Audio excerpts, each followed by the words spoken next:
جنگ کے 27ویں روز اسرائیل کی دفاعی افواج نے غازہ میں حماس کی سرنگوں کو مسمار کرنا شروع کر دیا ہے۔ ٹائمز آف اسرائیل کی رپورٹ کے مطابق اس وقت غازہ کے ان علاقوں میں سرنگیں مسمار کی جا رہی ہیں جو اسرائیلی قبضے میں ہیں۔ اسرائیلی انجینئر ان کو توڑنے کے لیے دھماکہ خیز مواد اور روبوٹ استعمال کر رہے ہیں۔ آئی ڈی ایف کی سدرن کمانڈ کے سربراہ نے کہا ہے کہ ممکن ہے کہ ابتدائی طور پر حماس ان سرنگوں سے ہم پر حملہ کرے، ہم سرنگوں کا داخلہ بند کر دیں گے، حماس کے کمانڈروں کو اندر ہی دم گھٹ کر مارا جائے گا۔ یہ سرنگیں اب حماس کے جنگجوؤں کے لیے خبریں بن جائیں گی۔ اس کے ساتھ ہی غازہ کے سب سے بڑے جبالیہ پناہ گزین کیمپ پر اسرائیلی حملے کو 24 گھنٹے ہوئے ہیں۔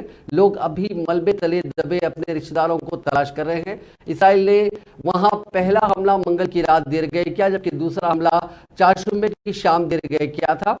غازہ کے علاقے جبالیہ میں پناہ گزین کیمپ تقریباً 1.4 مربع کلومیٹر کے رقبے پر پھیلا ہوا ہے۔ حملے سے پہلے وہاں تقریباً 1,16,000 لوگوں نے پناہ لی تھی۔